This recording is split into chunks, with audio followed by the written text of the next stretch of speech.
Es que no estaba prendido. Es que el rojo en México es apagado, ¿no? Perdón.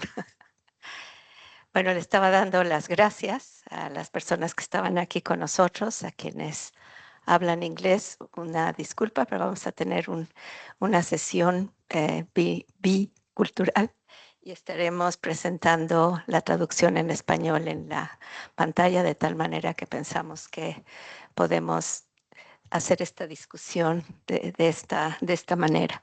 Y agradecer a las personas que están en la mesa con nosotros, quienes van a hablar también de los desafíos globales y locales para la salud mental de la juventud. Y nos interesa de manera especial ver las experiencias y lo que han hecho en otros países para un fenómeno que resulta más parecido que diferente alrededor del mundo. También quisiera decirle a la doctora Julia Martínez eh, que sí se ha utilizado, como usted dijo ahora en su presentación, el, la transformación de dividir, de tener dividido salud mental y adicciones, hacer un trabajo común. Y eso pues fue gracias al trabajo de España, de la iniciativa de investigadores españoles que nos invitaron a trabajar con ellos. Y en México desde antes de la pandemia se hizo este cambio y eso nos ayudó muchísimo en la pandemia porque la atención para adicciones era mucho más alta que la atención para la salud mental. Así que muchísimas gracias. También quisiera, bueno, voy a iniciar. Yo así estoy en el programa. Yo puse las diapositivas en inglés, pero voy a hablar en español y espero que esto pueda ayudar también a las personas que no hablan español. Quizá el primer elemento que me gustaría poner en la mesa es esta situación de cómo están los adolescentes y los jóvenes. Ahora la Organización Mundial de la Salud, pues, por motivos económicos, ha trasladado la salud mental al programa de enfermedades crónicas no transmisibles. Y entonces, claro que la salud mental es un problema de esta naturaleza, pero a diferencia de los trastornos que comúnmente se incluyen dentro de ese grupo, la, la, lo que tenemos en el caso de los adolescentes es que eh, esos problemas aparecen durante esta etapa de la vida. Y el 51% de las personas que van a tener un trastorno mental ya lo tuvieron en esta edad. Y si lo vemos a lo largo de la vida, llega hasta el 70%. Entonces, es un programa muy diferente trabajar con los niños de enfermedades que no tienen una mortalidad inmediata a unos a unos problemas que están más relacionados con la muerte inmediata. Eso ha ocasionado en México que el presupuesto para salud mental sea muy bajo.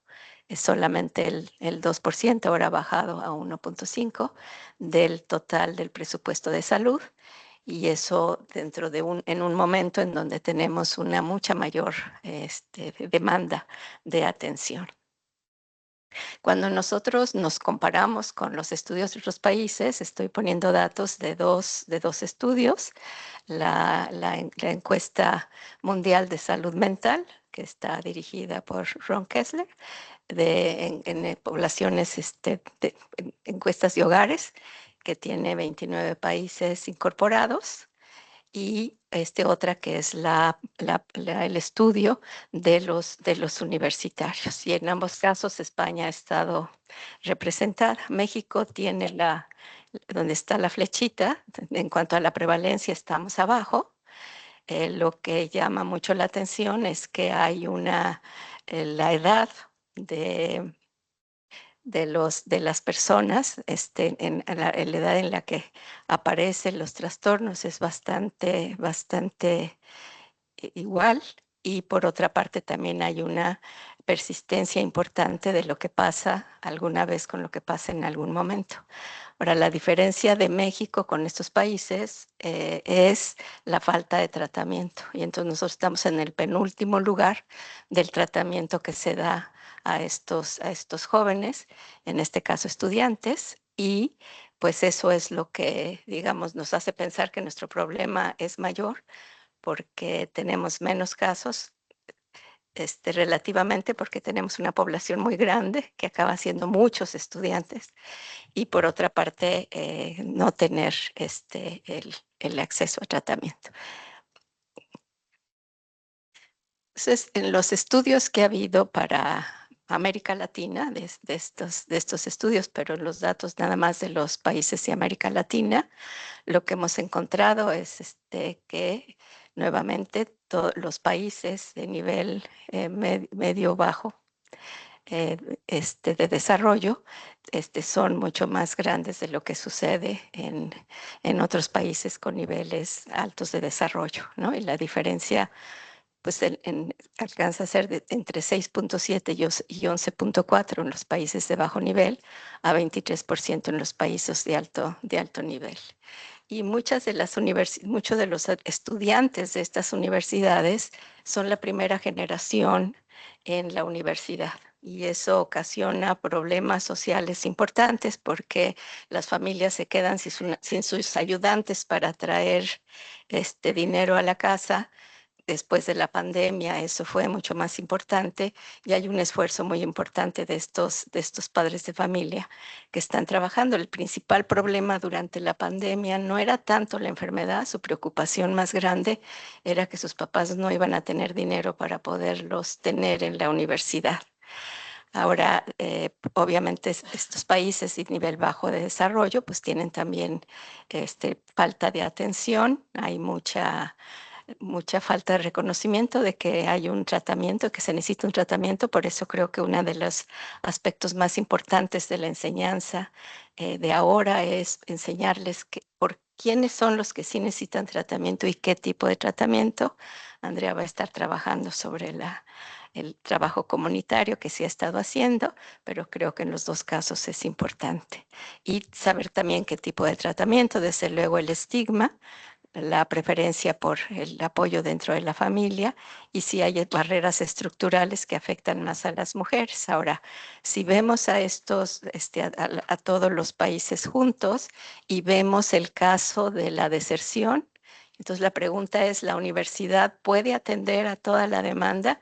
Pues ciertamente en nuestra universidad por el tamaño es difícil poder atender toda la demanda que ha incrementado muchísimo de la demanda de tratamiento y entonces hemos hecho una serie de estrategias para poder dar a la atención. Aquí estamos viendo cuántos y quiénes son los alumnos que no terminan la carrera. Y lo que nosotros pensamos es que la universidad, ya que tiene los estudiantes en la universidad, debe de tener todas las estrategias para que ellos puedan salir adelante.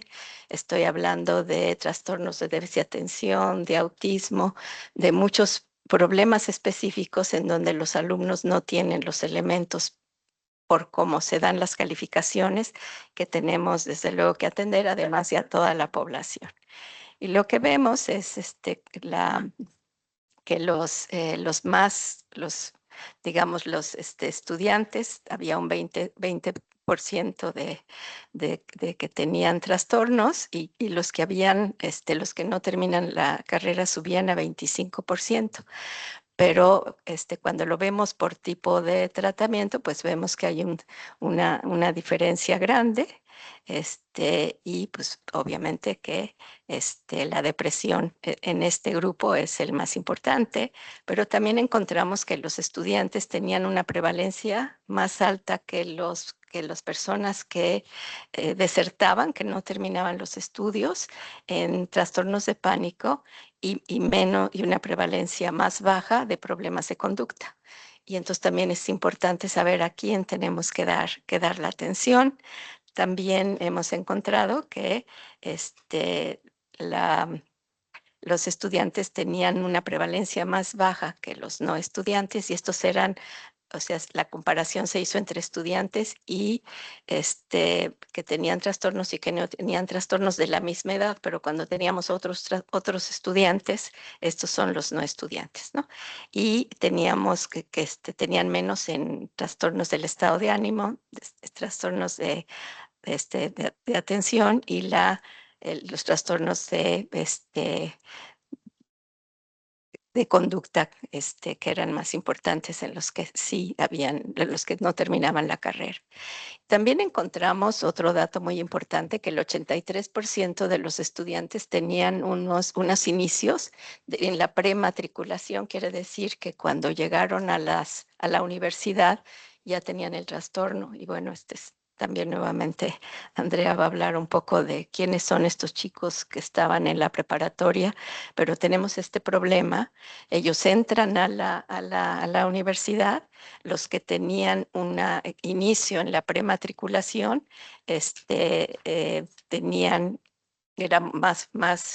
tenían más riesgo de no terminar la carrera, de tener problemas de abuso de sustancias, problemas especiales en las mujeres, que ahorita vamos a hablar, en las mujeres más jóvenes, y una mayor depresión, y solamente el 16% de los estudiantes con trastornos en el último año recibieron tratamiento.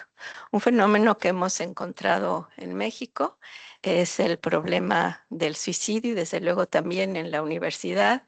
Hemos encontrado que por muchos factores que ya nos explicó Ciro, de la pandemia y lo que ocurrió después de la pandemia, los juegos, el tiempo que pasan en la pantalla, etcétera, se ha aumentado muy significativamente el índice de suicidios en los jóvenes. Estos son datos para todo México, no nada más universitarios, pero vemos que normalmente siempre el dato del suicidio es mucho más alto en hombres que en mujeres, el intento más alto en las mujeres que en los hombres, como pasa en la mayor parte del mundo, pero estamos teniendo este crecimiento muy importante en las edades jóvenes, que son mujeres. Y también estamos viendo eso para el inicio de drogas y tenemos pues y de alcohol, y entonces tendríamos también que pensar en esos, aunque las mujeres sean más poquitas, tener estos atención que se requiere. El otro tema muy importante es la violencia y la relación entre el trastorno de estrés postraumático. Estaba asociado, o sea, con violencia organizada. Nosotros sabemos que en México ahora el narcotráfico este, se lleva a los niños y a las niñas y los hace trabajar desde muy tempranas edades. Ya a los 12 años son sicarios, y ya usan armas, pero están desde edades muy tempranas. Esto es la violencia organizada. Tenemos la violencia física, la violación y otras agresiones sexuales como un factor de riesgo muy importante.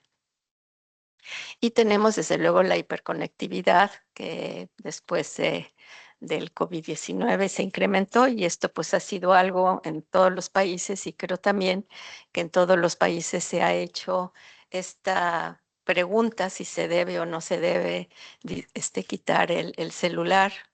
Pienso que a los niños chiquitos se les debe quitar, pero a nuestros adolescentes, si se les quita el celular, que es su única computadora, porque no tienen otras computadoras en la escuela, en las universidades, no podrán tener todos los privilegios y necesidades de la digitalización para ellos, y entonces necesitamos tener otra idea.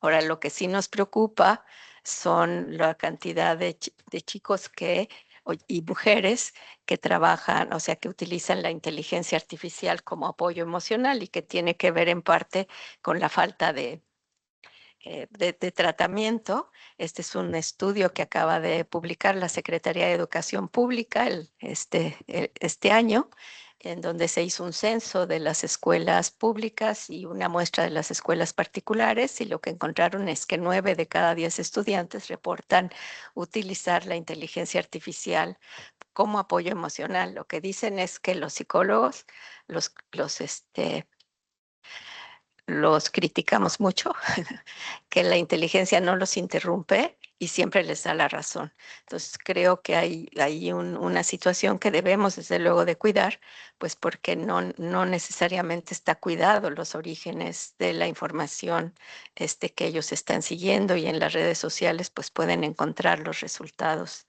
que ellos desean. Tenemos también digamos, otros estudios, o sea, ¿qué es lo que ha hecho la universidad? Por una parte o sea, hay un grupo, un trabajo que ya se está haciendo desde hace mucho tiempo para atender la psicoterapia, pero tenemos, por otra parte, eh, gente que tiene problemas de déficit de atención. Nosotros encontramos que no saben que la tienen cuando no hay hiperactividad combinada y que tienen un alto nivel de reprobación, y entonces la idea es trabajar con estas personas, y lo que se ha hecho es tener técnicas y intervenciones que han sido probadas y han salido positivas, digitalizadas para que se pueda utilizar en diferentes áreas. Ya sabemos el gran número de estudiantes, no vemos que haya otra manera. Entonces tenemos, por una parte, intervenciones que se hacen en línea. Este es con un modelo cognitivo-conductual, que puede ser autoguiado o puede ser con una guía que les está diciendo qué les falta, y pues se ha visto que es muy efectivo para reducir la ansiedad y la depresión. Tenemos también otro programa para alcohol, y otro con alcohol y depresión, y otro para salud mental y adicciones, que tienen un éxito importante. Ahí encontramos muchos de las personas que deciden tomarlo lo toman solos, sin una guía. Usamos las personas que están en su servicio social como guías para estar seguros, y la misma plataforma que se usó para la pandemia, que permitió que 280,000 personas contestaran los cuestionarios. Bueno, una proporción más baja pidió ayuda, y en lo mismo en Acción Migrante, que es la universidad tiene un programa en la que atiende personas en Estados Unidos, que ha sido también muy exitoso, y entonces hizo la adaptación para este grupo. Y bueno, en este caso, a los 3 meses la intervención guiada es mejor. Y finalmente, pues lo que hemos hecho es otras intervenciones preventivas que también están digitalizadas, que es la recuperación de los elementos cognitivos que han perdido. Hay mucho problema de memoria, concentración, y creo que esto no es nada más de los que tienen problemas, sino mucho de lo que vienen de la pandemia, más lo que ha pasado después de la pandemia. Y también se tienen los programas de capacitación para maestros, los tutores dentro de las facultades y escuelas. Se les ayuda a ver qué es la enfermedad, qué está pasando. Ellos siempre se quejan de que no son terapeutas, pero es decir, no queremos que sean terapeutas, sino que identifiquen a los alumnos, que sepan qué hacer y que puedan ayudarnos en la modificación de las normas de cómo se califican los exámenes, cuando, por ejemplo, tienen alumnos que no pueden, este, pues que no pueden tener un buen resultado en su examen, pero por una condición de salud mental, y muchos programas de prevención, incluida mindfulness. El principal problema de los estudiantes, eso lo hemos visto en todos los estudios internacionales, que es la ansiedad, lo que los tiene a los adolescentes y adultos jóvenes con mayor atención. Y bueno, pues sí hay mucha necesidad de investigación.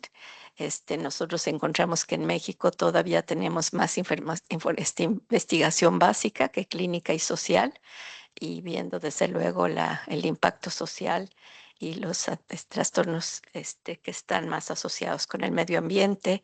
eh, Tenemos bueno, en fin, están aquí una serie de recomendaciones que podríamos discutir mañana probablemente, o ver también cuáles son las recomendaciones de los otros miembros de la conferencia. Muchísimas gracias.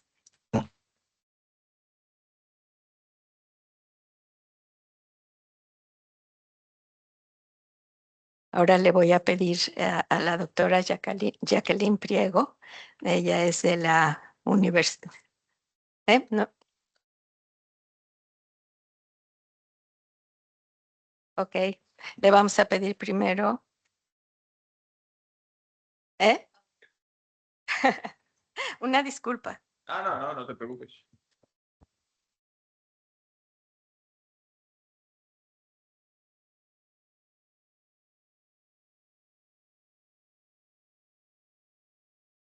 Bueno, voy.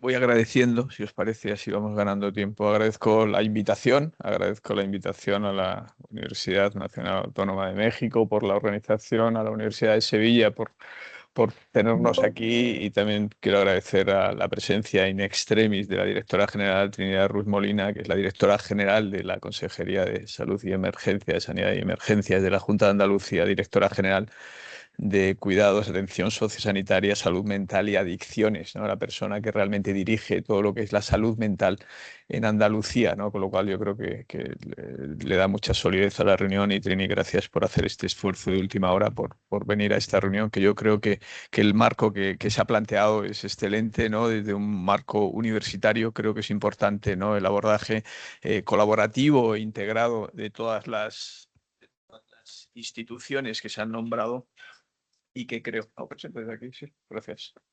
Y que creo que nos hacen, voy a ajustarme al tiempo, eso sí, si me paso del tiempo, te agradezco que me vayas limitando el mismo, ¿no? Con lo cual creo que el tema es tremendamente interesante a nivel social, no solamente a nivel de universidad, pero creo que se enfoque desde un ámbito universitario creo que tiene máxima trascendencia, ¿no? Porque estamos hablando de un grupo poblacional que muchas veces está infrarrepresentado en todo lo que son los análisis estadísticos y también en lo que es la investigación, ¿no? Y evidentemente ese grupo poblacional está muchas veces dentro de ese entorno, o bien de high school, de institutos o universitario, que es el que estamos aquí reunidos, ¿no? Mi tema es el tema de hablar de suicidio. Cuando hablamos de suicidio hoy en día, pues evidentemente estamos hablando de un tema de impacto social, ¿no? Es decir, todo el mundo está sensibilizado, incluso yo diría que demasiado sensibilizado en tema de lo que es el suicidio, y luego intentaré abordar algunos aspectos concretos de cómo debemos coordinar acciones encaminadas a impactar, ¿no? En lo que es el suicidio y la prevención del mismo, ¿no?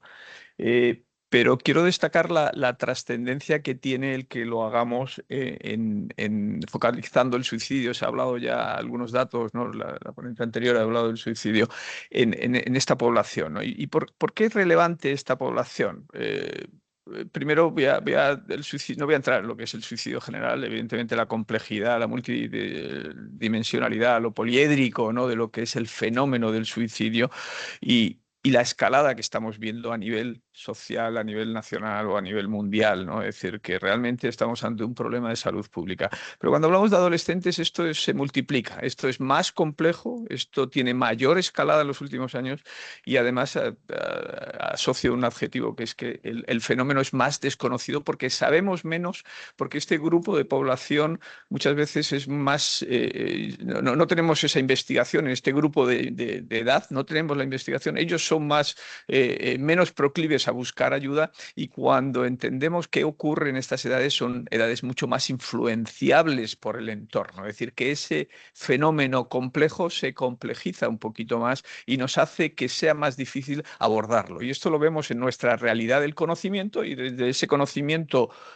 escaso tomamos decisiones o medidas que suelen ser limitadas en su impacto. Y creo que esto es importante, y algunos de los datos que yo mostraré.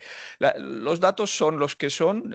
¿Qué me preocupa? Me preocupa que dentro de las causas de muerte, segunda o tercera en esta franja de edad, está el suicidio. ¿Y qué me preocupa? Que los recursos y la investigación en esta franja de edad y por este problema es muy escaso. Es decir, que se produce una paradoja. Tenemos una segunda causa de muerte, pero sabemos muy poco, investigamos e invertimos muy poco en todo lo que es este problema. Ahí están las cifras pueden estar, insisto, siempre se pueden modular o se pueden ver distintas fuentes, pero estamos hablando de que de las tasas de suicidio un 10%, 10, 8, 12% se va a producir en esta franja de edad. Es decir, que si algo es grave, aquí estamos ante algo que por número es preocupante, pero por el impacto que tiene lo que es la calidad de vida, el impacto en sociedad, es aún más preocupante porque estamos hablando del futuro de los ciudadanos que van a ser el futuro de nuestra sociedad a nivel universitario o a nivel simplemente a nivel funcional, ¿no? Es decir, ¿quién va a residir el futuro de nuestra sociedad? Con lo cual, el problema es grave. Las cifras nos lo dicen. Cuando vemos todo lo que ocurre a nivel internacional, vamos a ver cómo hay una diversidad. Y esta es otra de las palabras que yo creo que tenemos que, el concepto que tenemos que entender, es decir, la heterogeneidad. Es fácil hablar del suicidio como un fenómeno único, global, homogéneo, pero la realidad nos lleva a algo contrario, ¿no? Y siempre que hablo de esto, me salen unas palabras de alguien que creo que es importante, ¿no? Edgar Morin, cuando se hablaba de la complejidad, ¿no? Y de que lo simple no explica la realidad, sino que la mutila. Entonces estamos tendiendo a hacer simple algo que es muy complejo e intentar con esto dar soluciones a realmente problemas que son tremendamente complejos. Cuando vemos las cifras podemos entender que va a haber variabilidad entre los países, que hay países que tienen unas tendencias mayores y otros países que tienen una estabilidad en lo que son las cifras, pero todos los países estamos viendo algo que es más preocupante que la cifra cruda, estamos viendo la tendencia. ¿Y cuál es la tendencia? La tendencia es a un aumento en lo que son las cifras, las tasas de suicidio consumado, de muertes asociados, pero también de ideación y también de actos encaminados al suicidio. Es decir, que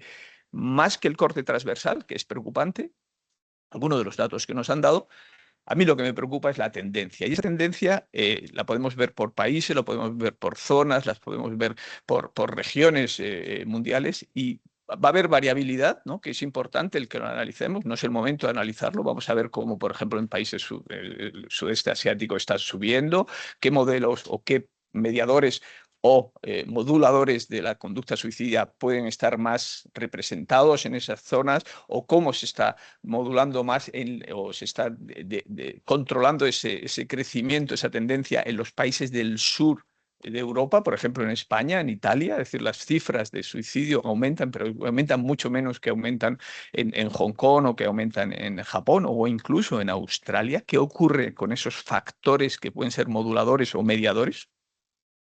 En este sentido, pongo ahí la figura de Manuel Canal, este es el investigador de nuestro grupo, es decir, una de las cosas que nos lleva a la edad, ¿no? La edad nos lleva a que tenemos responsabilidades asistenciales, en mi caso, jefe de un área de Sevilla, llevo responsabilidad universitaria como catedrático de la Universidad de Sevilla, que también me lleva a entender cuál es el problema dentro de la universidad.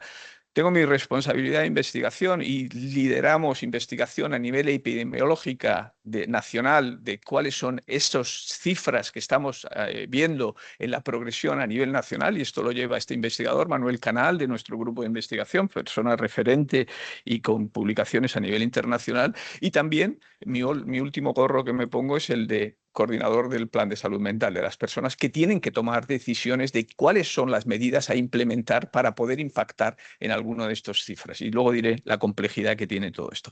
Bien, pues cuando nos centramos en la parte investigadora con Manuel Canal, lo que mostramos aquí de una manera que podemos ver en la parte de abajo, y no relacionado con la pandemia, es decir, ojo que estamos aquí en la pandemia, estaríamos aquí 19, 20, vemos como la progresión en España, tanto en mujeres en rojo como en hombres en azul, en las últimas 2 décadas es progresivo, tanto para el grupo de edad de 0 a 14 años como de 15 a 24 años. Es decir, el corte de edad es un tema importante. Se ha hablado también del el factor sexo, hombre-mujer, la prevalencia de hombre y mujer, que es otro factor relevante a la hora de entender el fenómeno, pero también el grupo de edad, es decir, el suicidio infantil, menor de 14, y el suicidio ya entre 14 y 25, que estamos hablando de la juventud o esa edad adulta temprana, ¿de acuerdo? Pero los datos nos hacen, este es un estudio a nivel nacional, nos hacen preocupar y ver esa tendencia al alza a nivel nacional, a pesar de que España, insisto, está dentro del grupo más de crecimiento más controlado de suicidio, ¿no?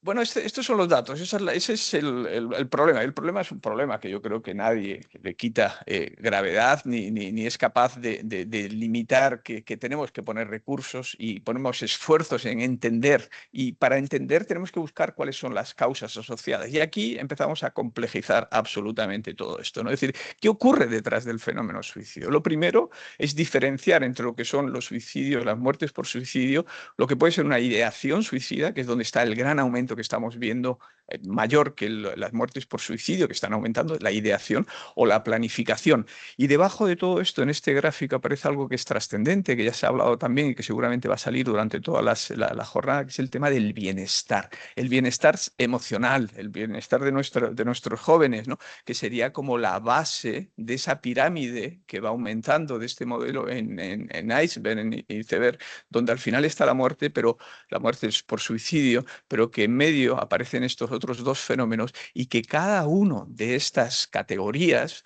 va a tener sus condicionantes, como os pongo aquí, tanto a nivel de investigación, a nivel social, a nivel personal, a nivel familiar, algunos de los condicionantes que seguramente vamos a hablar hoy en la sesión y en la discusión que tengamos después, y cómo estos condicionantes, estos mediadores, van a ir marcando cuáles serían las intervenciones que tenemos que promover en esa visión de una prevención, que ya se ha hablado, universal, selectiva o indicada, depende de a qué grupo vayamos y de a qué grupo de sexo y a qué grupo de edad. Como vemos, estoy intentando dar esa visión real de la complejización o de lo complejo que es el abordar este modelo, pero la idea final no es terminar en un nihilismo, en un inmovilismo, ¿no? Es decir, no se puede hacer nada. Al revés, yo creo que las cifras y los datos nos lleva a entender que estos modelos explicativos complejos debemos abordarlos, como he dicho anteriormente, desde una estructura y un diseño de intervenciones que respondan a esa realidad. Porque si no, creo que estamos estamos, digamos, pagando el precio de no entender el suicidio como lo estamos planteando. Es decir, que actualmente, a pesar de ser la segunda causa en adolescentes, a pesar de todo el esfuerzo y los recursos y los planes que se están haciendo y los programas que se ponen en marcha, el impacto es poco. Al revés, el impacto prácticamente es cero en lo que estamos viendo. Y eso, ¿a qué es debido? Seguramente a esa falta de especificidad en el diseño y a la adecuación de los protocolos o de los proyectos a ese grupo poblacional que debería ser perfectamente seleccionado, ¿no? Cuando vemos el modelo ya no de suicidio consumado, de muerte, sino de la ideación suicida, es decir, ¿por qué nuestros jóvenes cada vez tienen más ideación? ¿Por qué van cada vez más a las puertas de urgencias? ¿O por qué cada vez hay más intentos de suicidio en nuestra población, en la población del área sur de Sevilla o del área sur de la metropolitana de Sevilla que nosotros dirigimos? Bueno, pues hay muchos cambios, hay factores, ¿no? Del cambio relacional que se ha hablado, cambio de la interacción y del rol social de la juventud hoy en día y cambios también a la hora de esas variables demográficas que pueden estar asociadas a la juventud actual. Se han hablado de los medios de comunicación, se habla de la comunicación con los padres, se habla del aislamiento de las redes sociales, ¿no? Es decir, a pesar de que parece que están hiperconectados, están hiperaislados los jóvenes. Es decir, todos estos cambios son condicionantes que nos llevan a digamos, este drenaje que pongo aquí, que nos llevan a esa ruptura en el bienestar emocional de los jóvenes, ¿no?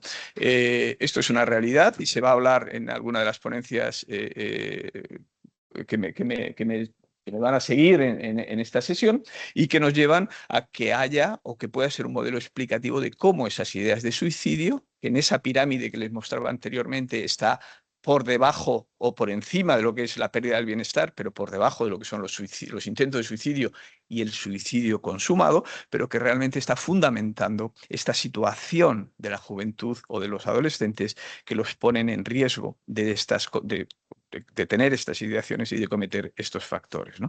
A partir de ahí podemos, insisto, ir analizando muchos factores que van desde los factores personales, factores relacionales, factores familiares, factores sociales de tu entorno o factores sociales y universales. Y cada uno de ellos nos podría dar pie a intervenciones dirigidas para poder controlar alguno de estos variables que hemos hablado asociadas al fenómeno del suicidio.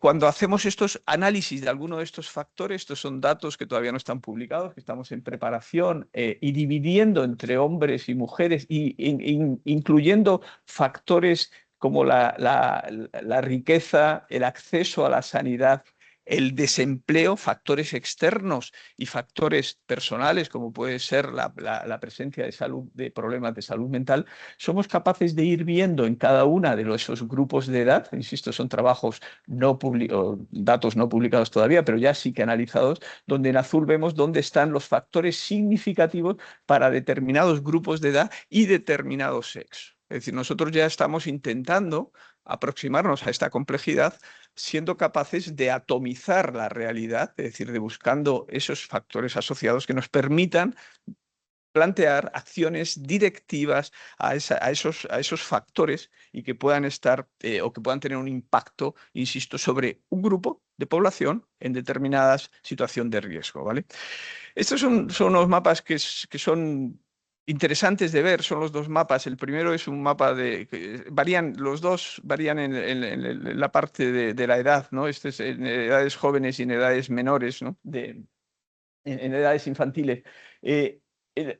La diferencia es el número de colores. Vamos a simplificarlo, permítanme ustedes que les haga una reducción demasiado simple. Pero los colores, ¿qué quiere decir en los 14 años este mapa gris? Este mapa gris quiere decir que no somos capaces de identificar patrones o factores relacionados con el suicidio consumado en todo el territorio nacional. Es decir, no hay factores estructurales, no son factores que estén endémicos, que sean asociados a la población, que no sean factores culturales. Es decir, no somos capaces de ver en el territorio nacional en esa edad, cosa que sí vemos de manera limitada en el norte de España con factores que llamamos estructurales o endémicos en edades superiores. ¿Cuál es la lectura de estos datos? Es decir, que cuando estamos bajando a estudiar el fenómeno del suicidio en esas edades infantiles o adolescentes, el patrón de factores que determinan el suicidio o que están asociados al suicidio en edades adultas no corresponde a las edades del adolescente. Es decir, que si queremos ver qué pasa en el fenómeno y queremos corregir, tenemos que modificar nuestras vías de información, nuestra investigación para sacar datos que nos permitan hacer protocolos o intervenciones muy dirigidas a los adolescentes. Y quizás ese es el gran mensaje que yo les quería dar a ustedes, ¿no? ¿Por qué? Porque estamos viendo que a pesar de todos los recursos que estamos haciendo, no impactamos. Y quizás es que no estamos haciendo los recursos adecuados para esa población, aunque desde, por ejemplo, nosotros aquí en Andalucía hay proyectos interesantes, ¿no? Y que el mensaje que no quiero dar equivocado, es decir, que no haya evidencia suficiente no quiere decir que no se tengan que hacer, ¿eh? Es decir, lo que tendremos que ver es qué cosas además tenemos que implementar, ¿no? Iba a comentar un programa que tenemos implementado desde la Dirección General de la Prevención de Suicidio en el ámbito escolar de Andalucía, que es una práctica pionera a nivel nacional y que estamos desarrollando, que se va depurando tal como va, una prevención universal y que se está haciendo a nivel escolar, algo de lo que se presentaba también en la Universidad Autónoma, ¿no? Analizamos factores de riesgo y aquí simplemente podemos ver lo que les muestro ahí, ¿no? Los distintos. Yo quiero destacar también y no olvidarnos para el suicidio consumado, las muertes de suicidio, la patología mental no diagnosticada. Es decir, que no todo es factor externo, que no todo es sociedad, que no todo es relacional, sino que tenemos que ver en estas cosas que yo decía inicialmente de lo más complejo en adolescentes, es la falta de ayuda. Es decir, cómo llegamos a los adolescentes. Es decir, cómo sabemos qué le pasa a los adolescentes. Los adolescentes no van a buscar ayuda, no van a buscar ayuda, a pesar de que y hay mucha patología mental, como también se ha dicho, mucha de la prevalencia del inicio de la patología mental debuta antes de los 18 o de los 20 años, ¿no? Es decir, ¿cómo detectamos esa patología mental muchas veces asociada a problemas afectivos no detectada y que está marcando ese riesgo de suicidio, ¿no? Y luego vienen las intervenciones, ¿vale? Muy bien, tenemos el problema, somos capaces de ver qué factores, pero cómo intervenimos, ¿no? Y una revisión de un grupo líder en todo esto, llama Pediatrics, reciente del año pasado, donde hace una crítica constructiva, pero una crítica que nos lleva realmente a ponernos delante de que muchas de las intervenciones que se han diseñado durante estas décadas tienen poco impacto real en la salud de los adolescentes. Es decir, tenemos poco impacto.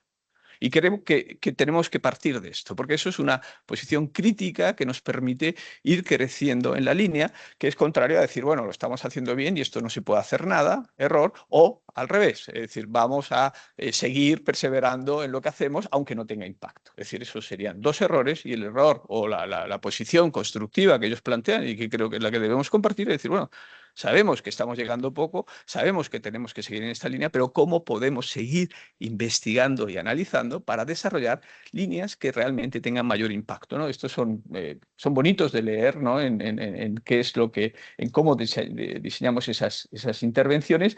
Y yo destacaba ahí dos preguntas, ¿no? Dos preguntas que son clave. Es decir, realmente cuando estamos analizando la intervención, es decir, ¿cuál es la eficacia comparativa? Es difícil porque los ensayos y los estudios de investigación no nos permiten hacer comparaciones entre dos intervenciones. Muchas veces es el treatment o la intervención as usual, que es prácticamente dejar sin intervenir, y una intervención, pero no podemos comparar dos intervenciones para poder ver no solamente los efectos buenos, sino también los efectos adversos de las intervenciones. Ojo con esto, que también será otro tema de debate que está ocurriendo con las prevalencias, con muchos de los programas que estamos poniendo en marcha a nivel nacional o internacional, ¿no? Y luego, ¿cómo podemos detectar esos programas que realmente tienen esa eficacia y que una vez que los detectemos, con qué frecuencia y con qué intensidad los tenemos que demostrar? Esto es muy simple a nivel de investigación, es decir, no estamos haciendo nada distinto de lo que se hace en otros ámbitos de investigación, pero lo que llama la atención es que siendo la segunda causa de muerte en esta población, que es de impacto,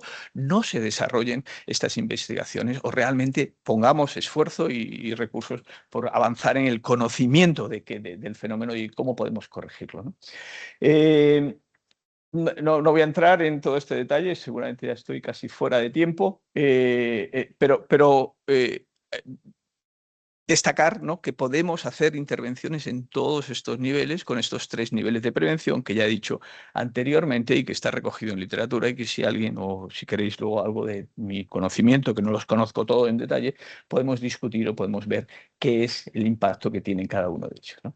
Y luego para llevarnos siempre, ¿no?, ¿qué reflexiones haría yo y que nos dará sin duda materia para discusión o para debate, ¿no? Es decir, que debemos tener esa visión, comprensión integral del fenómeno, es decir, como intentemos reducirlo o llevarlo a la simplificación, estamos equivocados, no tengo ninguna duda, que eso nos permite tener esa visión heterogénea, diversa, que podrá hacer intervenciones mucho más específicas para determinados grupos que hemos o que he apuntado de manera superficial en la presentación, y que debemos apostar por esa investigación y por esa monitorización de lo que estamos haciendo para que realmente podamos plantear intervenciones que tengan ese impacto en la variable clínica que todos deseamos, ¿no? Y por último, no solamente tenemos que investigar, sino que tenemos que ser capaces de detectar. Y para detectar tenemos también que educar a la población y tenemos que educar a nuestros jóvenes de la importancia que tiene el poder pedir ayuda y el poder comunicarse con los especialistas en cada momento para esos problemas que puedan tener y que estén abajo de la pirámide y que estén relacionados con el tema del bienestar emocional, que es por donde muchas veces empieza a crecer el fenómeno suicida y que desgraciadamente en un porcentaje importante termina en la muerte asociada al acto suicida. Nada más, muchas gracias y luego discutimos algunos temas. Gracias.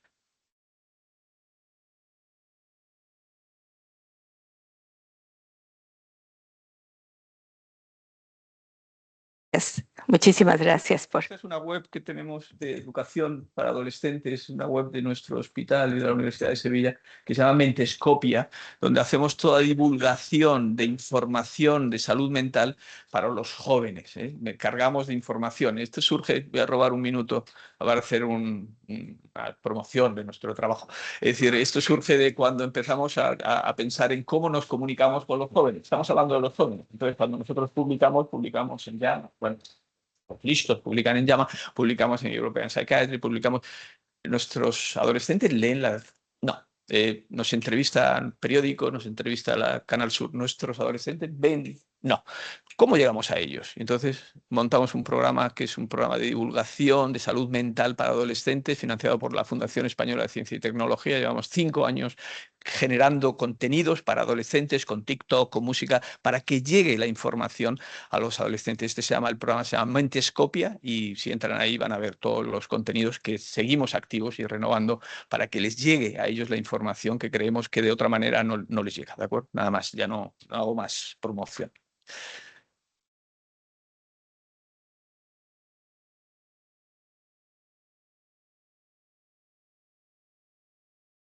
Le voy a pedir ahora a Marie-Rose Moro de la Universidad de la Ciudad de París hablar del concepto de casa de los adolescentes en Francia, México y el mundo. Muchas gracias.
Cargamos de... Sí, a ver.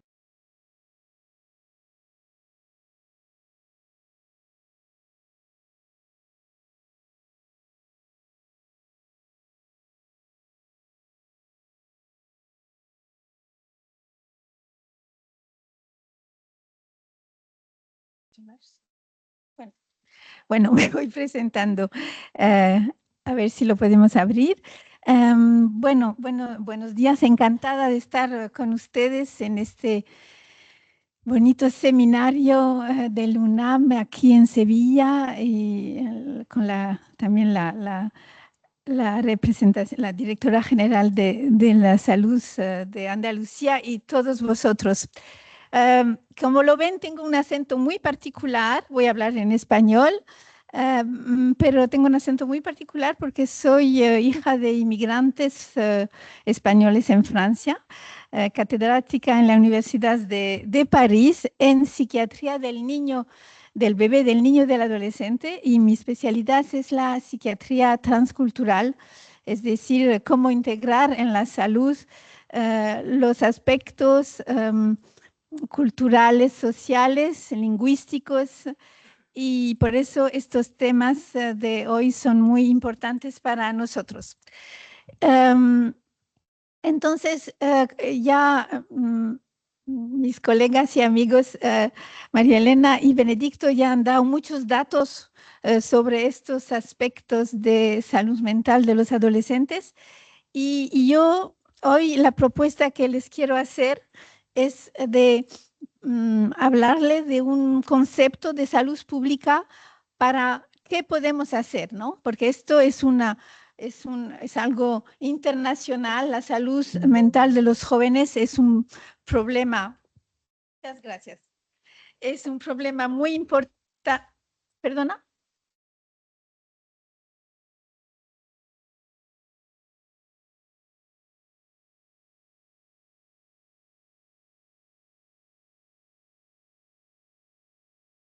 ¿Alguien no entiende mi español?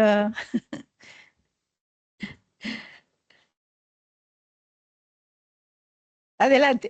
Entonces, estaba diciendo que yo iba a hablar de un concepto de salud pública, de qué podemos hacer con los adolescentes y más o menos.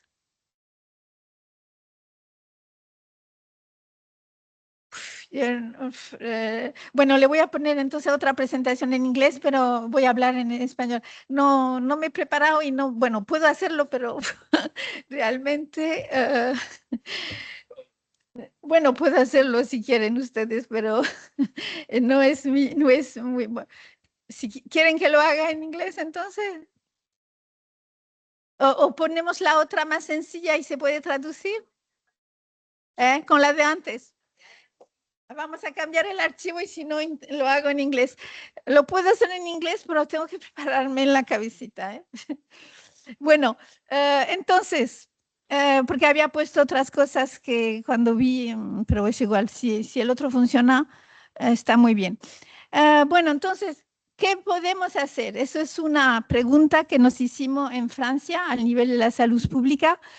¿Qué podemos hacer para nuestros adolescentes y para salir, ¿no?, de esto de vemos estas tragedias, vemos este dolor de los adolescentes, de sus familias, de sus padres, de sus amigos y qué hacemos, ¿no?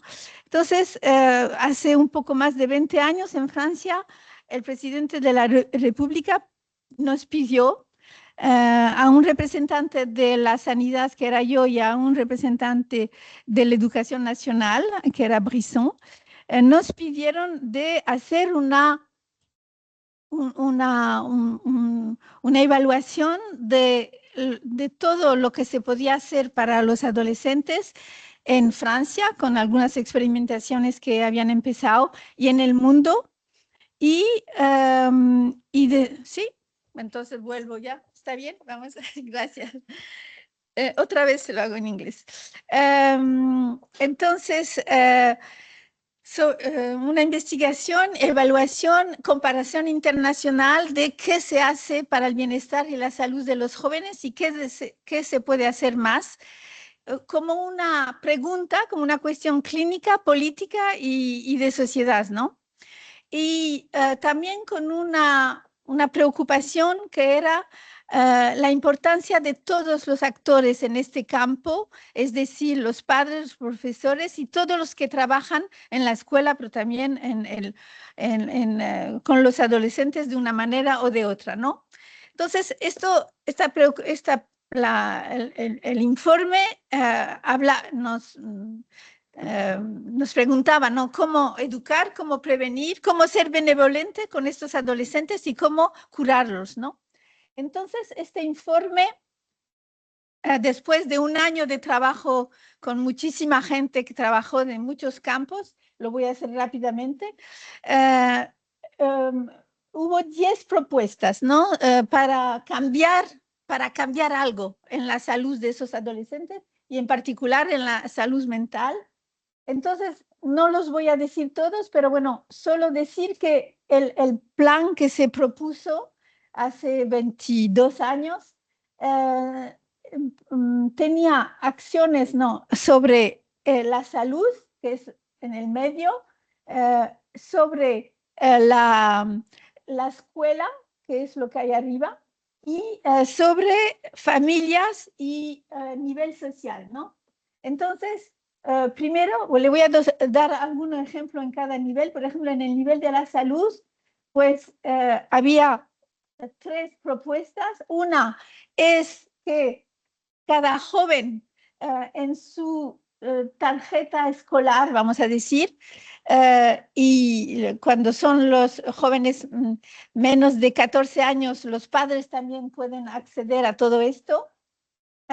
Pero después de 14 años, los adolescentes ellos mismos acceden en su tarjeta escolar, es decir, de alumno, pues hay todos los recursos posibles en salud, pero en salud, no solo salud mental, claro, salud mental, ya lo han dicho ustedes, en esta edad es muy importante, pero también la salud física o cosas en las relaciones sociales, por ejemplo. Entonces, en su tarjeta puede acceder a, se dice, un repertorio operacional de recursos, es decir, todo lo que hay alrededor de mí para hablar, para hacer, no sé, yoga, para ir a encontrar otra gente, para ir a ver un médico, para ir a ver un psicólogo o un apoyo. Entonces, eso es en la tarjeta escolar. Y otro punto que había en esto de la salud era las casas de los adolescentes, y es lo que yo le voy a presentar hoy. Pero también cosas para al nivel societal, por ejemplo, un instituto que existe en otros países, que cada vez que se hace una ley, esa ley se tiene que mirar del punto de vista de la salud pública de los jóvenes, ¿no?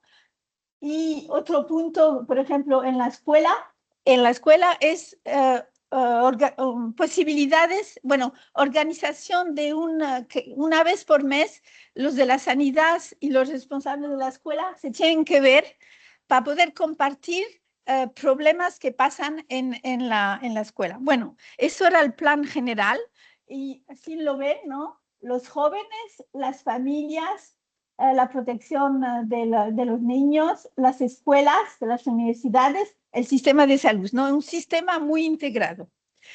Entonces, ¿esto qué es el concepto de casa de los adolescentes?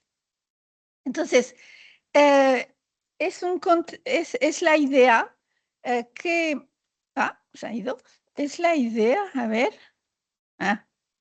Es la idea que en un sitio dado, que se llama Casa de los Adolescentes, se integre, se ponga todos los recursos posibles para los adolescentes.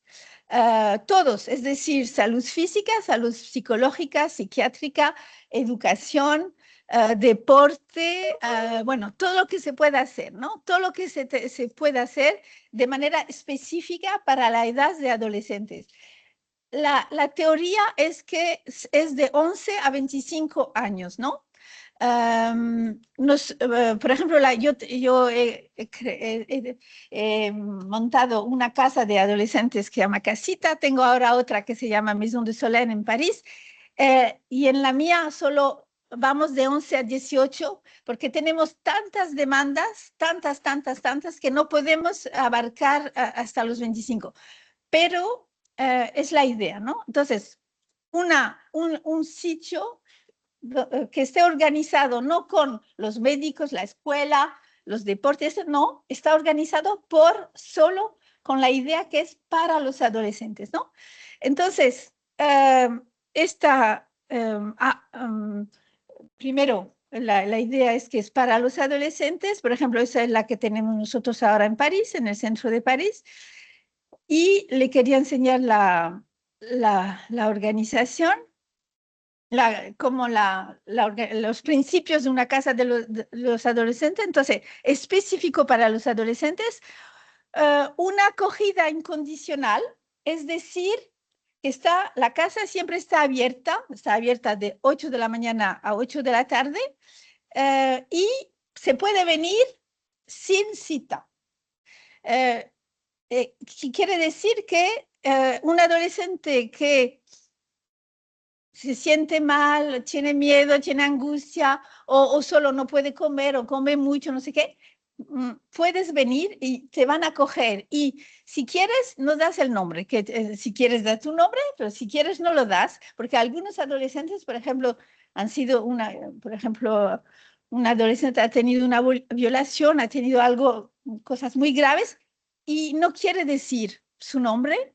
Algunas veces es porque, no sé, porque tiene miedo, y otras veces es porque no quiere que sus padres sepan que le ha pasado algo grave. Entonces, es anónimo y gratuito este sitio de acogida. Incondicional, es decir, si no quieres dar tu nombre, si no quieres decir quién son tus padres, es igual. Te acogemos sin condición.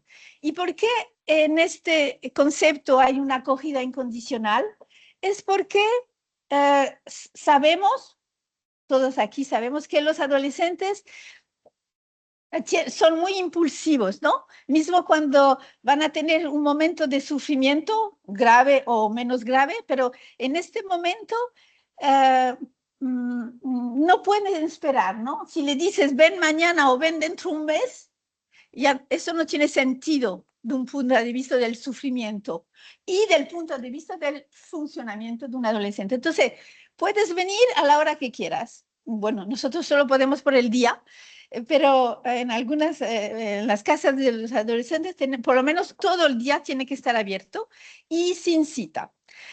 Segundo punto, multidisciplinaridad, es decir, el cuerpo, el funcionamiento mental, el entorno relacional, todo. Pero es muy difícil porque, mira, solo la sanidad, una sanidad, en Francia como en muchos países, lo del cuerpo y lo somático y lo psicológico, psiquiátrico está separado. Y después la escuela, más todavía. Para ser una casa de los adolescentes es un concepto que necesita que el Ministerio de la Educación Nacional y de la Sanidad se ponga junto. Eso también es difícil, ¿no? Entonces, multidisciplinaridad. Otro punto es que se hace prevención, asistencia, investigación y enseñanza. También eso es muy difícil. Decir que la universidad tiene que participar también a esto. La importancia de las familias, tiene que haber un programa muy importante para las familias y una red, la red de los profesionales, es decir, que la casa es como una ventanita, pero tiene que haber una red, una organización de todos los que toman en cuenta a los adolescentes, las asociaciones de familias también, los pacientes, asociación de pacientes y todo esto, ¿no? Entonces, esto es el principio. Entonces, se abrió una primera, una segunda, se abrieron 10 casas de adolescentes y se evaluaron esas 10 casas de adolescentes en Francia. Los programas de evaluación mostraron que funcionaba, que era un sitio, porque otro problema que nosotros teníamos es que los adolescentes venían muy tarde a consultar, venían cuando ya estaban casi, tenían ya ideas de suicidio y eso. Y eso, por ejemplo, fue un resultado muy interesante en esas 10 primeras casas de adolescentes, es que los adolescentes venían de manera muy fácil a ese sitio, abrían la puerta que estaba abierta y entraban, ¿no? Y hoy tenemos 125 casas, estamos a los 20 años de este plano, y entonces ya ven en todo el territorio francés y no solo, pero afuera también, en Antillas, Caledonia y eso, Córcega. Y normalmente hemos hecho los 20 años de la evaluación del dispositivo y normalmente es 250 en 2030. No sé si llegaremos tanto, pero ves, se ve que solo hay 3 departamentos franceses, pero hay 3 donde no hemos sido capaces de abrir casas de adolescentes. Lo más difícil en este concepto es de poner junto todo, no solo al nivel de presupuestos, sino también al nivel de trabajo y de manera de trabajar, de manera de pensar, ¿no? Es eso lo más difícil. Entonces, nosotros hemos hecho los 20 años de nuestra casa, que se llama Maison de Solène, y con un principio muy importante que lo he puesto aquí de manera muy importante, la hospitalidad, es decir, que este sitio sea un sitio de acogida para los adolescentes, con una preocupación muy importante a esa edad de la vida, con la relación con el saber, el conocimiento, la escuela, el deseo de aprender. Es decir, el adolescente y sus familias y sus mundos, ¿no? Un adolescente solo no existe. Sí, soy muy de acuerdo con lo que tú decías, que se sienten muy solos, que eso es algo que se encuentra en toda la psicopatología de los adolescentes de hoy, y no solo porque están con la red social, están muy solos, es una organización de la sociedad. Entonces, hemos puesto esto de la sabiduría, ¿no? en el centro, y la idea también de hacer muchas cosas. Por ejemplo, en la nuestra hay hospitalización completa, de día, hay posibilidades de venir por la mañana y de irse por la tarde, o de venir para 2 horas, y hay cosas que se hacen juntas, ¿no? Por ejemplo, tenemos un centro para los adolescentes que tienen ideas suicidarias, y en estos sitios trabajamos mucho con los padres, pero también los niños siempre están juntos. Es decir, trabajamos mucho también con la relación entre cada uno, ¿no? Bueno, esto es el jardín que tenemos, pero bueno, ya. Esta idea, porque seguramente esta idea se ha ido importando en otros países, y le quería hoy enseñar lo que se ha hecho en México. Había puesto muchas. A ver, parece que no le gusta que vaya tan rápido. Bueno, sí, México tengo que enseñar. Ecatepec. Bueno, vamos a esperar unos minutos. Entonces, varios equipos mexicanos han venido a visitar las casas de adolescentes en Francia, con la idea que en México ustedes tienen también muchos jóvenes. En algunos sitios donde hemos abierto la primera, que es en Ecatepec, pues hay más de 50% de la población que es de menos de 21 años. Entonces, con muchos factores sociales, ya lo dijo María Elena antes, de adicciones, de drogas, de pobreza, de estructuras familiares. Sí, porque en la casa de los adolescentes, como lo ven pasar, son todas las actividades que se hacen con los adolescentes. Claro, hacemos terapias en las casas de adolescentes, individual, familiar, transcultural, pero hacemos también actividades que permitan, ¿no?, a los adolescentes de decir, de expresar lo que sienten. Entonces aquí está ya Ecatepec. Le he puesto el nombre de Armando Barigüete, que es el que finalmente organizó, permitió que esta primera casa de adolescentes se abriera. Entonces, en Ecatepec, ya lo ven, en el norte del Estado de México.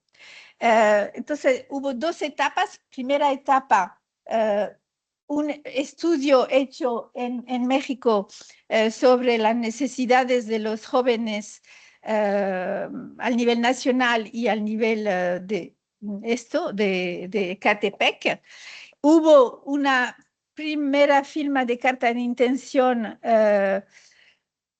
que fue en 2024, y en 2025 pues se inauguró la primera, después de este estudio que estudio en toda la región de Ecatepec,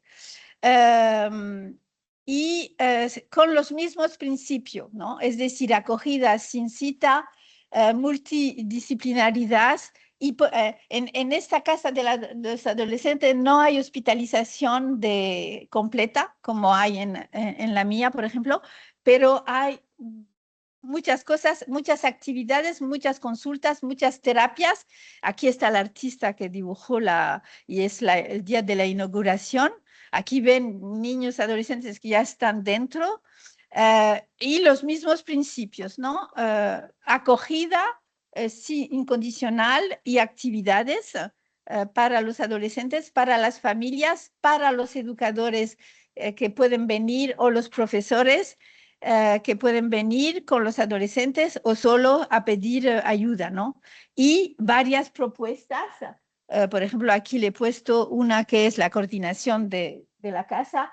Esto es terapia familiar y el otro son actividades artísticas, ¿no? Cada casa de los adolescentes, en función de su comunidad, decide qué tipo de actividad es la más adaptada a sus adolescentes, a sus familias, con esta idea de hospitalidad, de acogida y de alianza específica y lo más pronto posible, porque en este caso de la salud mental de los adolescentes es muy, muy importante de actuar rápidamente y de actuar con todos los actores alrededor del adolescente, ¿no? Bueno, me dicen el tiempo, porque no lo miran. Así, ya estamos. Entonces, si ya estamos, ya estamos. Vamos a acabar sobre la idea de las propuestas. Había, claro, muchas cosas más que decir, pero lo que yo le quería es solo dar esta mensaje, ¿no? Que se puede actuar, que hay varios modelos, que este modelo, que es un modelo que nosotros nos ha parecido adecuado, pero puede haber, claro, más, pero de intervenir con la lógica de los adolescentes y de esta vulnerabilidad, y esperando que aquí a Sevilla, señora, tengamos una casa de los adolescentes muy pronto. Muchas gracias.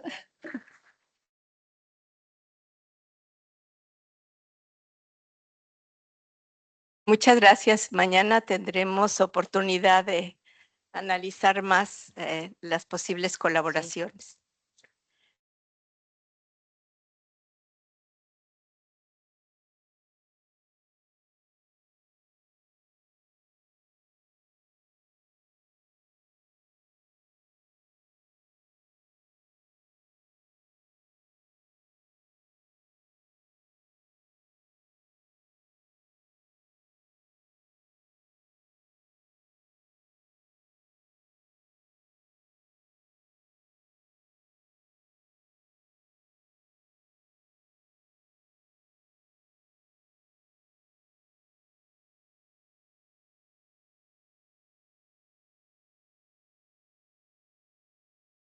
Nos irá María del Carmen Moreno, de la Universidad de Sevilla.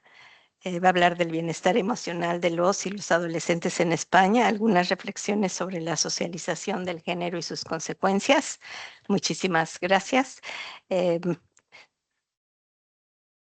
Tenemos a las 11:30 la foto grupal. Su tiempo está en orden. ¿Se oye bien? Sí. Bien, bueno, pues en primer lugar quiero agradecer a quienes habéis estado a la cabeza de la organización de este evento, porque, bueno, muy interesante, y las ponencias que me han precedido auguran que estamos ante una jornada de reflexión que va a ser muy rica. Mi exposición, mi comunicación aporta una perspectiva diferente a la que mis colegas nos han mostrado. Es una pieza más en este puzzle con el que estamos intentando entender la salud de nuestros adolescentes y jóvenes.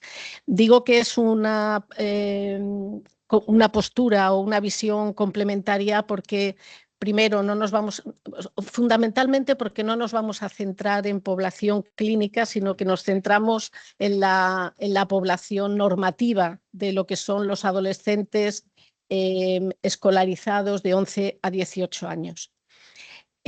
Bueno, las cosas de las que voy a hablar las hemos publicado en documentos abiertos y se pueden consultar.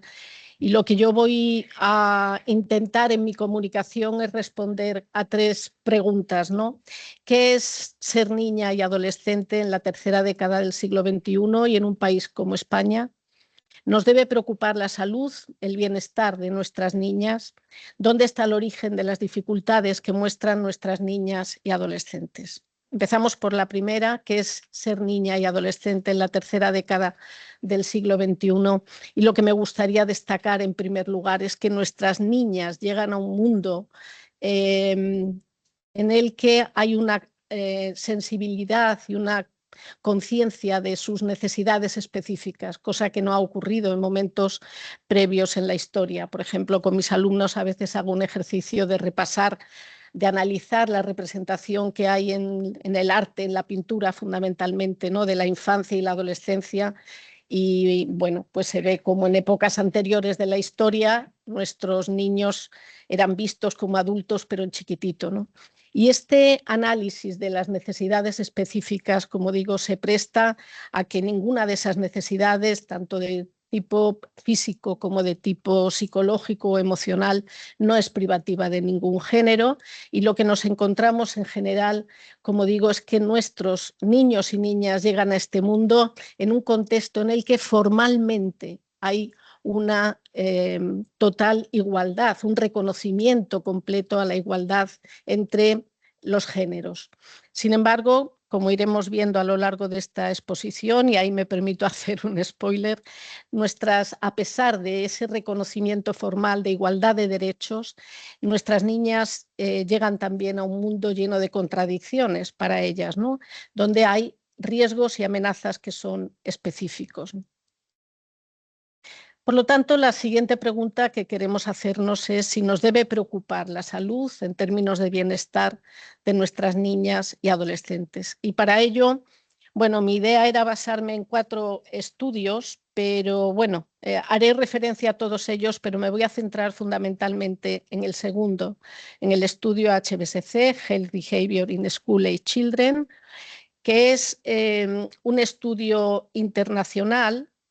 Bueno, os lo presento muy rápidamente. Es un estudio internacional de la organización, colaborador de la Organización Mundial de la Salud, que en España pues, nos lo financia el Ministerio de Sanidad, y es un estudio en el que participamos 50 países, y es un estudio que se repite cada 4 años, con lo cual podemos ir viendo la evolución de tendencias en temas muy diversos que van pues desde los estilos de vida, pues la alimentación, el peso y la dieta, el índice de masa corporal, el consumo de sustancias, el ejercicio físico, etcétera, a cómo los chicos y chicas perciben sus contextos de desarrollo, la familia, los iguales y la escuela fundamentalmente, y luego distintos indicadores de bienestar emocional en los que hablaré más adelante. Bueno, antes de pasar a los datos, me gustaría destacar que, bueno, que este es mi equipo de investigación. Bueno, ha cambiado porque, como sabéis, bueno, a veces los investigadores e investigadoras tenemos inquietudes y otros deseos de desarrollo personal, pero sí me gustaría destacar que es un trabajo en equipo, que es importante decirlo, porque investigaciones en las que estudiamos en cada edición, cada 4 años, 30.000, 40.000 adolescentes, 500 centros educativos, bueno, y la coordinación internacional que esto implica, si no es un trabajo en equipo, no es posible. Para responder a la pregunta si nos debe preocupar la salud de nuestras niñas y adolescentes, me voy a basar en datos, en indicadores de estilos de vida y en distintos indicadores de bienestar emocional. No voy a poder entrar en hablar del tema de la sexualización de las niñas, pero es un tema que dejo ahí porque, bueno, merecería la pena que hubiera lugar a hablar algo sobre ello. Vamos a empezar por indicadores de estilos de vida y voy a presentar en primer lugar pues un dato de alimentación. ¿Qué porcentaje de chicos y de chicas? Las chicas siempre las vais a tener en un color más oscuro en todas las gráficas que presentaré a continuación. ¿Qué porcentaje de chicas y chicos desayunan todos los días de lunes a viernes? Y lo que vemos es que la frecuencia, el porcentaje de desayuno desciende a medida que se van haciendo mayores, pero ese descenso es mayor en el caso de las chicas, ¿no? Lo dejo ahí, sigo presentando datos. Actividad física vigorosa. Aquí vemos cuántos chicos y chicas, qué porcentaje cumplen con las indicaciones de la Organización Mundial de la Salud de hacer 4 días o más a la semana este tipo de actividad. Y bueno, y de nuevo vemos cómo las chicas están muy por debajo, o sea, como menos de la mitad de las chicas y de los chicos. Es una asignatura muy pendiente, ¿no? Entre las chicas el tema de la actividad física. Vamos a otro indicador, el sobrepeso y la obesidad. Fijaos que aquí los chicos superan a las chicas, están más representados en la categoría de sobrepeso y obesidad. Y esto es importante que lo tengamos en cuenta porque este es un dato objetivo. Esto le preguntamos su talla y su peso, con eso calculamos el índice de masa corporal y lo que sale es esto que veis, ¿no? Los chicos tienen más problemas de sobrepeso y obesidad que las chicas. Sin embargo, cuando les preguntamos si están haciendo alguna dieta para perder peso, veréis que a partir de los 13 años, las chicas, o sea, cómo la línea que representa a las chicas, cómo va aumentando hasta casi duplicar el porcentaje sobre los chicos. Si le preguntamos cómo se perciben su imagen corporal, nos encontramos que, de nuevo, fijaos, el dato objetivo es que son ellos los que tienen más problemas de sobrepeso y obesidad, pero sin embargo son ellas las que a medida que transcurre la adolescencia van teniendo una percepción de sentirse gordas o demasiado gordas. Cuando les preguntamos por la satisfacción con su imagen corporal, pues de nuevo nos vamos a encontrar, fijaos la diferencia, ¿no? Ellos se ven estupendos, se ven muy bien en porcentajes muy bajitos, pero sin embargo ellas tienen por dentro, ¿no?, esa sensación de insatisfacción con su imagen corporal. La percepción de salud ocurre lo mismo. Ellos tienen, es verdad que desciende la percepción de salud a medida que avanza la adolescencia, pero fijaos cómo ese descenso en el caso de las chicas. Siguiente indicador, experimentar malestares psicosomáticos. Fijaos la diferencia, ¿no? Es que duplica. Al 60% de las chicas de 17 y 18 años experimentan 2 o más malestares psicosomáticos más de una vez a la semana. Si nos vamos a la satisfacción vital, pues de nuevo nos encontramos un dato desfavorable para las chicas, que están por debajo en satisfacción vital que los chicos. Si les preguntamos por el bienestar emocional, pues fijaos de nuevo, es una constante, ¿no? Ese dato, dato que perjudica, ¿no?, el bienestar, la percepción que tienen las chicas. Si les preguntamos por sentimiento de soledad, pues fijaos lo que nos encontramos, cómo va aumentando a lo largo de la adolescencia y se sitúa muy por encima de los varones cuando llegan a los 17, 18 años. Los datos sobre escuela no son menos preocupantes.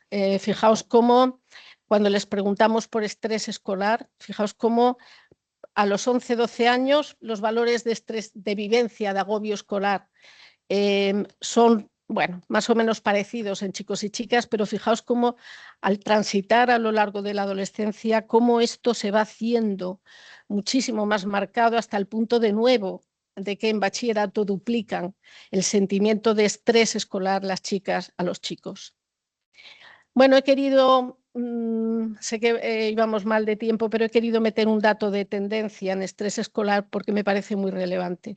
Fijaos, como los datos, os decía que los recogemos cada 4 años y eso nos permite ver tendencias, cómo evolucionan los indicadores a través del tiempo. Fijaos cómo en los chicos la vivencia de estrés escolar, más o menos, especialmente desde 2010, ha permanecido estable, pero en las chicas, fijaos cómo ha ido aumentando, ¿no?, de una manera muy alarmante, ¿no?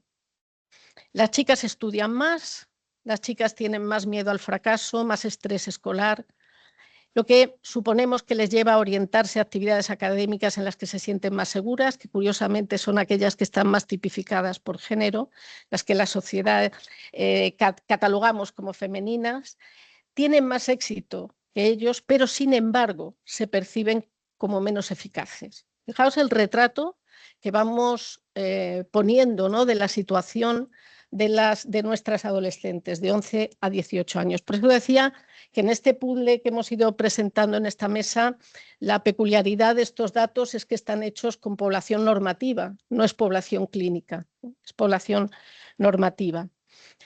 Los datos sobre desigualdad e interseccionalidad nos muestran que ser niña unido a ser miembro de una familia con bajos recursos económicos y educativos, si además se es inmigrante, especialmente, claro, cuando provienes de zonas geográficas en las que el papel de la mujer es claramente secundario, están desvalorizados, y si además perteneces a una minoría étnica y más aún en riesgo de exclusión social, como puede ser en nuestro caso la población gitana, estos valores se van haciendo todavía más negativos para la población de nuestras adolescentes. La última pregunta que queremos descifrar es dónde está el origen de estas dificultades que muestran nuestras adolescentes. Bien, podríamos acudir a variables de muy distinto tipo, pero nos vamos a centrar el análisis en los procesos de socialización. Los procesos de socialización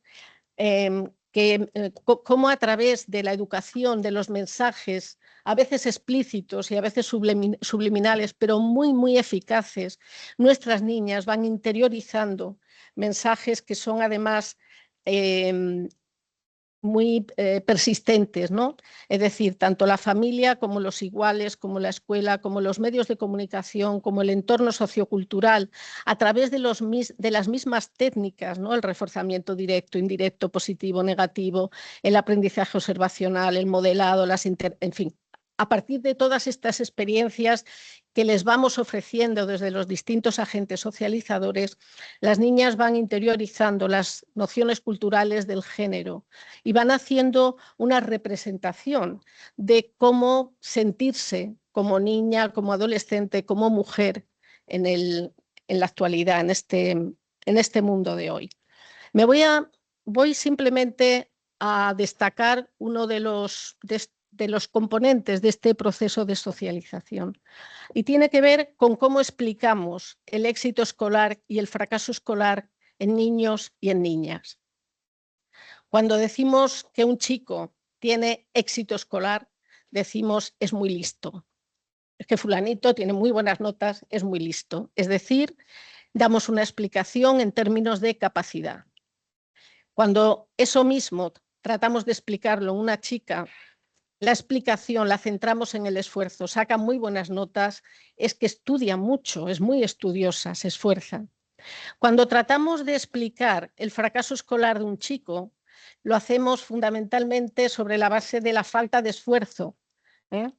El profesor, el tutor me dice que mi hijo es estupendo, que si él quisiera podría llegar, pero que no estudia, que es muy vago. Cuando es una chica, la explicación la hacemos en capacidad. Bueno, no todo el mundo puede, uno llega hasta donde puede. Esto es demoledor. Esto lo tenemos muy interiorizado en las representaciones sociales en nuestra sociedad, en nuestro ámbito. Y es, insisto, demoledor y tiene mucho que ver con el nivel de exigencias que se plantean las chicas y con gran parte de los datos que hemos comentado antes, ¿no? Hay un asunto sobre el que me he interesado especialmente, que es cómo paradójicamente en las sociedades occidentales, es decir, las sociedades que tienen mayor nivel de vida, muchas de estas dificultades dan más la cara, precisamente porque las niñas y adolescentes, por el estrés escolar, por el nivel de exigencias, es decir, mientras que los adultos de sociedades más avanzadas suelen tener mejores indicadores de satisfacción vital, en el caso de las chicas adolescentes estamos viendo que el estrés escolar, las exigencias académicas le suponen una experiencia de estrés muy importante. Bien, ¿cómo explicaríamos esto que está ocurriendo? Bueno, como decía al principio, habría muchas hipótesis, ¿no?, que sacar adelante, pero como estamos hablando de la socialización, le he estado dando vueltas a la idea de cómo, de qué imagen estamos transmitiendo las mujeres adultas a nuestras niñas. Es decir, qué representación se hacen las niñas y adolescentes a lo largo de su desarrollo de lo que es llegar a ser una mujer adulta. Pues la verdad es que creo que les estamos transmitiendo precisamente la idea de que ser mujer es muy difícil, de que ser mujer hoy en día exige mucho. Las mujeres nos enfrentamos a una mayor intransigencia entre nuestros errores en el mundo profesional, donde se nos sigue viendo como recién llegadas, y eso nos obliga a exigirnos más. No solo tenemos que ser buenas profesionales, sino que además tenemos que estar demostrándolo constantemente. Es como si estuviéramos en una rendición de cuentas permanente. Y además una rendición de cuentas de las que somos víctimas, porque nosotras mismas somos las que somos implacables, ¿no?, en nuestra autocrítica. Si me equivoco, todo el mundo se da cuenta de inmediato y todos y todas, incluida yo misma, acabamos cuestionando mi valía. Acabo creyendo que soy una intrusa y padeciendo el síndrome de la impostora, que esto en los hombres no suele aparecer, pero en las chicas, en las mujeres, es desgraciadamente una constante. Pero además de todas estas exigencias de carácter profesional, tenemos las exigencias de tipo de atractivo físico. Es que además de todo eso, en el ámbito profesional, tengo que acercarme todo lo posible al modelo de mujer sexualmente atractiva. Y además tengo que intentar ser la mejor madre y la mejor esposa. Es decir, es un nivel de exigencias que probablemente a los chicos les llegan otros mensajes, pero desde luego con esta carga tan susceptible de meter expectativas de ansiedad y de... Bueno, pues esto exige que las intervenciones, y antes se ha hecho referencia a la prevención de tipo primario, haría falta incluso un nivel anterior, que es la promoción de un desarrollo positivo en estas edades de la infancia y la adolescencia, y específicamente con contenidos específicamente dirigidos a las chicas a raíz, bueno, pues de esto que estamos viendo. Nada, por mi parte siento que estemos ya al límite y muchas gracias por vuestra atención.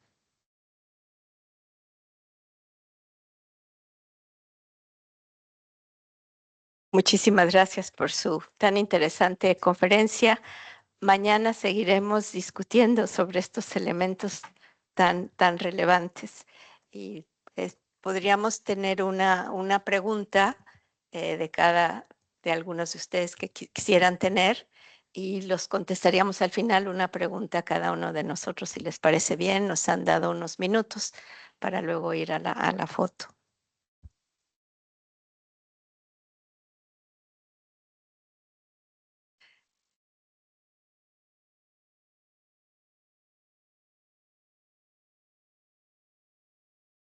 Bueno, pues soy Yolanda Chirino, profesora de la UNAM y directora de la sede UNAM Alemania. Es un gusto para mí estar aquí y quiero pues agradecer la organización primero de este seminario muy trascendente en nuestra vida actual, y felicitarlos, excelentes, todo lo que nos han expresado aquí. Yo anoté y tengo preguntas para todos, pero ya sé que solo puedo hacer una. Bueno, algo que me llamó mucho la atención en una de sus diapositivas, doctor Benedicto, es que en esta gráfica del suicidio se ve una tendencia muy alta en la década de los 80 y baja. Entonces, yo quisiera saber si han hecho análisis de cuáles fueron las causas o por qué se ve esa tendencia tan alta. Eso, no sé si eso nos ayudaría a entender o quizá un poco a prevenir, porque pues, es un asunto muy grave. Y bueno, después espero poder comentar con ustedes algunas otras inquietudes. Gracias.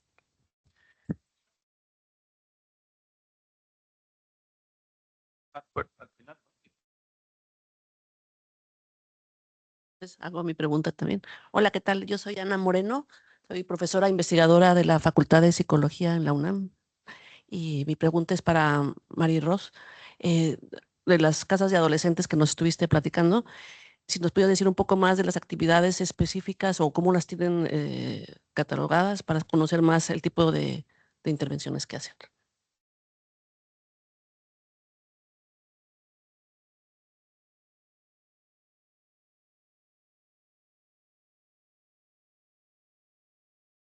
Hola, muy buenos días. Mi nombre es Jesús Avariego, soy profesor de la Facultad de Comunicación y también el director académico de Uliseus. Quería darles las gracias por las intervenciones.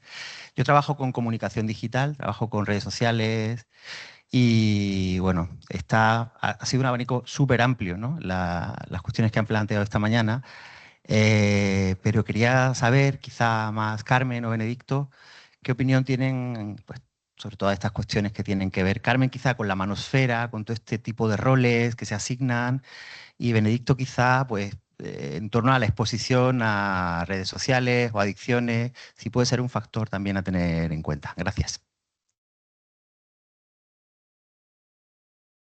Empiezo yo por orden de preguntas, ¿no? Gracias por la pregunta y realmente es un análisis que, como bien apuntas, es muy llamativo, ¿no? Como esas cifras estaban mucho más elevadas en épocas donde había como menos presión social, donde había menos factores externos y eso se fue controlando y ahora tenemos ese pequeño pico que no llega ni a las cifras anteriores. Estamos analizando esos datos, no tenemos una respuesta clara y en algún momento lo que estamos analizando es cuáles son los sistemas de registro de esas conductas, ¿no? Es decir, qué es lo que ha pasado ahí, porque realmente hay un bajo... Estos son datos del INE, del INE, perdón, del INE, del Instituto Nacional de Estadística, y los datos están ahí, pero nos parece que tiene que haber algún tipo de confusión en esos análisis porque es demasiado alto para lo que nosotros estamos viendo ahora, ¿no? Pero la pregunta es pertinente y no tengo una respuesta a esto. Muchas gracias, Pablo.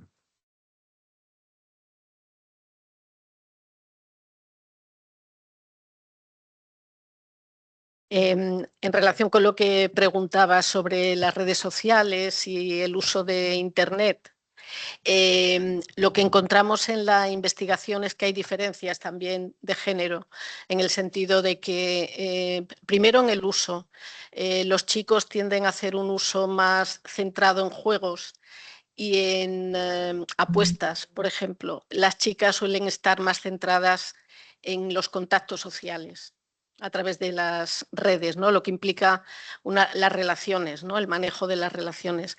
Lo que encontramos también, además, es que el uso intensivo, hay mucha discusión sobre si son las chicas o los chicos quienes más problemas tienen con Internet, y lo que se encuentra es que el uso intensivo caracteriza más a las chicas, pero cuando nos dedicamos a través de técnicas de indicadores de respuesta al ítem, si aplicamos ese tipo de técnicas, encontramos que los chicos, los varones, son los que tienen más problemas de adicción. Es decir, son menos, pero el problema es más importante. Y luego, bueno, pues lo que tendemos a decir es que no hay que demonizar, porque efectivamente Internet, como a todos, pues nos ayuda, nos enriquece y, bueno, pues lo que hay que intentar es precisamente prevenir un uso adecuado de estas tecnologías, ¿no? No sé si he respondido a tu pregunta. Gracias. Sí, sí, gracias. En cuanto a las actividades, Ana, entonces eso depende mucho, claro, primero depende de dónde estés. Las actividades tienen que ser evidente, ¿no? Para los adolescentes, algo que les gusta o les interesa. Y son actividades que para nosotros permiten de trabajar sobre todos esos temas que se han dicho, que es antes mismo de la prevención, como tú lo decías bien, pero por ejemplo, las imágenes que yo les presenté eran de las nuestras, que se hace música, se pinta, se hace poesía de la calle, se va a los museos, se hace estética, mucho de pintar el cuerpo, de que sea el cuerpo, para para reconciliarte, ¿no? Con la imagen que cada uno de sus adolescentes tienen de su cuerpo, que muchas veces, y es verdad, mucho más las niñas que los niños tienen imágenes de ellos mismos muy negativos. Claro, también cuando son las niñas que tienen trastorno de los comportamiento alimentario, bueno, esto es todavía más importante, pero yo diría que casi todos los adolescentes que vienen a vernos tienen algo, una duda, algo sobre esto, ¿no? No les gusta su cuerpo, no les gusta quién son, quién ellos son. Entonces eso es algo, una estima de ellos mismos muy negativa. Entonces hacemos, pero también hacemos filosofía, escribir libros, deportes de todo tipo y todo eso. Y en México, que es el segundo ejemplo, que en Ecatepec, hay muchas actividades deportivas, pero también mucha música y mucha trabajo con las redes sociales, ¿no? Que se hacen muchas cosas también con los, pero algo que sea un poco creativo, ¿no? Que no sea esa adicción que pueden tener cuando están solos y la idea es la creatividad, ¿no? De hacer algo nuevo y algo que tú no sabes que eres capaz de hacer, de trabajar sobre las competencias, ¿no? Por ejemplo, cuando les proponemos filosofía, no es para que sean filósofos como en la escuela, para que aprendan los textos clásicos, ¿no? Pero para que se den cuenta que pueden reflexionar sobre lo que les parece importante a ellos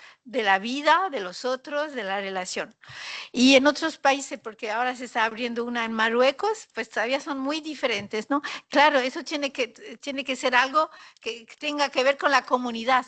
Y de cierta manera, antes de abrir, siempre cuando trabajamos con la red y vamos a preguntar y qué actividades podemos hacer, ¿no? Para que los adolescentes ellos mismos, en París, ¿no? Vieron que, no sé si lo vieron porque era rápido, pero hay unos caballos al lado de la Maison des Adolescents, pues trabajamos con los caballos, pero eso es algo que tiene que ver con la red, ¿no? Ya al final, pero sí quisiera contestar su pregunta sobre las redes y lo que estamos viendo en países en vías de desarrollo. Las personas tienden a veces, o sea, los estudiantes, a reportar que usan de 6 a 8 horas diarias en las redes. Si nosotros tomamos en cuenta el tiempo que están en sus hogares y en la escuela, durmiendo en sus hogares y luego en la escuela, pues sí es una situación muy demasiado grande. Lo que vemos es que en los países en vías de desarrollo, los juegos se usan más lúdicamente que para actividades de educación y de la escuela. Y que los padres, o sea, son mucho más frecuente que no tengan una supervisión directa con sus padres. Eso tiene que ver con situaciones económicas, los padres que salen a trabajar a las 6 de la mañana y llegan a las 10 de la noche y es el hijo mayor, a veces un niño, que está cuidando a los hermanitos. Entonces, todo esto hace que ese problema sea un problema importante. Regresando de la pandemia, que sí creo que fue un punto importante, llegaron con más,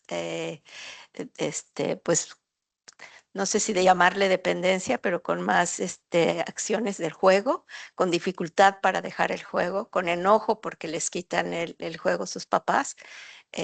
Y desde luego, bueno, en México el índice de personas con dependencia al juego es mayor. Que las mujeres, pero esas cosas cambian rápidamente, ¿no? Entonces yo sí creo que es algo que se tiene que tomar en cuenta y dentro del contexto que están teniendo, por eso es muy interesante el que tengan lugares donde pueden estar todo el día y no haciendo otras cosas y quizá estudiando más, ¿no? Pero muchas gracias por su pregunta.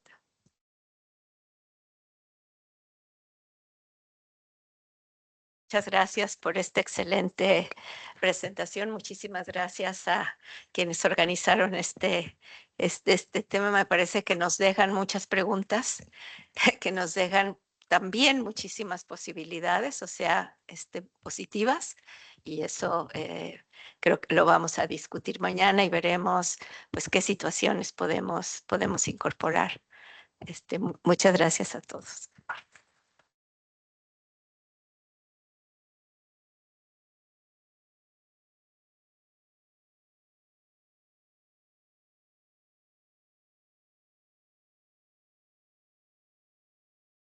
Vamos a pasar a una fotografía. Gracias. Una foto de grupo fuera, por favor. So if we can all leave to take a group photo, please, before the coffee break. ¿En dónde? Thank you. Outside, fuera. Vamos a hacer una foto fuera.